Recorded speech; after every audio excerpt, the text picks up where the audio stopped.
Shalom Bapak Ibu, bacaan kronologis hari ini terambil dari 2 Samuel 5 dan 1 Tawarik 11-12. Kita telah memilih ayat yang akan kita renungkan dari 1 Tawarik 12 ayat yang ke-18. Dikatakan di sana, lalu roh menguasai Amasai, kepala ke-30 orang itu. Kami ini bagimu, hai Daud, dan pada pihakmu, hai anak Isai. Sejahtera, sejahtera bagimu, dan sejahtera bagi penolongmu, sebab yang menolong engkau ialah Allahmu. Saudara, 1 Tawarik pasal yang ke-12 adalah sebuah catatan tentang kelompok-kelompok. Ada 4 kelompok yang menjadi pengikut Raja Daud sebelum ia bahkan dilantik sebagai raja. Nah, Anda akan mendapatkan di sana kelompok pertama adalah kelompok orang-orang Benyamin yang seharusnya satu suku dengan Saul, tetapi dia bagi sebagian ini justru membela akan Daud. Catatan Alkitab misalnya pada ayat yang kedua menjelaskan bahwa orang-orang dari Benyamin ini adalah orang yang mahir dalam senjata panah, sanggup melontarkan batu dan menembakkan anak-anak panah dan busur dengan tangan kanan atau tangan kiri. Jadi keterampilan utamanya adalah serangan jarak jauh.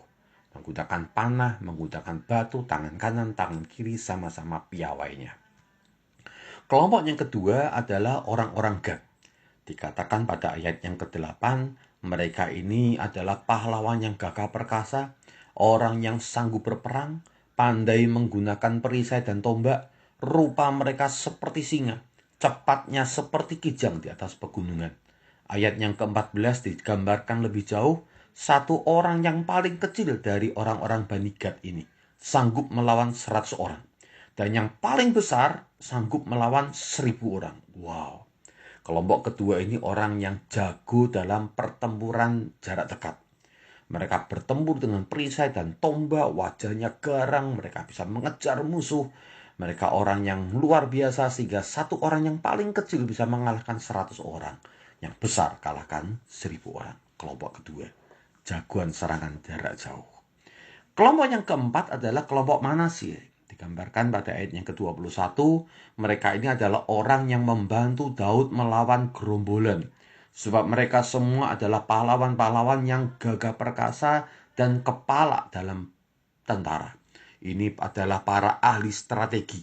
Kalau ada kepungan daripada musuh, orang-orang Manasye ini akan mengatur strategi sehingga mereka bisa mengatur tentara-tentara dan memenangkan pertempurannya. Nah, kelompok ketiga adalah kelompok yang menarik. Dikatakan pada ayat yang ke-16 dan 18, ini adalah kelompoknya dari Bani Benyamin dan Yehuda. Dikatakan ayat yang ke-18 bahwa kelompok ini dipimpin oleh Amasai yang memiliki kepekaan terhadap roh Tuhan. Sehingga ayat 18 dikatakan lalu roh menguasai Amasai. Dan kemudian oleh roh itu Amasai berkata-kata memberikan berkat kepada Daud. Katanya, kami ini bagimu atau milikmu, hai Daud. Dan pada pihakmu, hai anak Isai. Doanya, sejahtera, sejahtera bagimu, sejahtera bagi penolongmu. Sebab yang menolong engkau ialah Allahmu. Secara dalam kehidupan ini kita perlu banyak keterampilan. Mungkin keterampilan di dalam konteks kehidupan saudara-saudara dapat digambarkan dalam konteks peperangan seperti yang dimiliki oleh kelompok-kelompok Daud. Jago perang serangan jarak jauh kah? Serangan jarak pendek kah? Jago strategi militer kah? Tapi Daud memiliki kelompok kunci, kelompok yang ketiga ini. Orang-orang yang dekat Tuhan dari suku Yehuda.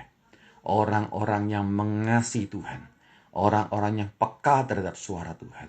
Sehingga roh bisa menguasai dan kemudian menuntun mereka untuk setia kepada Raja Daud. Untuk mereka bisa memberkati dengan ucapan-ucapan berkat atas Raja Daud. Saudara, mungkin kita ada dalam kelompok yang ketiga ini di dalam kerajaan Allah. Orang-orang yang mau peka terhadap suara Tuhan. Sehingga roh Tuhan bisa menguasai kita. Dan kita mengucapkan doa-doa berkat untuk pemimpin-pemimpin kita. Baik di gereja pun juga di dalam masyarakat. Mari renungan akan bagian ini pada pada malam ini. Dan biar kiranya Tuhan memakai kita dalam kapasitas kita untuk menjadi saluran berkat di dalam kerajaan-Nya. Kita berdoa. Ya Tuhan, mungkin kami bukanlah orang yang cakap seperti orang-orang dari Bani Benyamin, dari Bani Gad, atau dari orang-orang Bani Manasye. Tapi kami Tuhan adalah orang-orang seperti Bani Yehuda ini. Orang-orang yang peka terhadap roh Tuhan. Sehingga roh-Mu bisa menguasai akan hati kami, menguasai akan hidup kami, dan memakai kami untuk menjadi pahlawan Allah melalui ucapan-ucapan berkat, ucapan-ucapan berkat yang membangun pemimpin kami. Maka Tuhan, pakai kami dalam kapasitas kami. Khususnya hari ini ketika kami berdoa, Tuhan pakai kami, kuasai dengan roh-Mu ya Tuhan. Sehingga yang keluar dari mulut bibir kami adalah sungguh perkataan-perkataan yang membangun karena berasal dari roh-Mu. Dalam Tuhan Yesus kami berdoa. Amin. Selamat berdoa Bapak Ibu. Tuhan memberkati.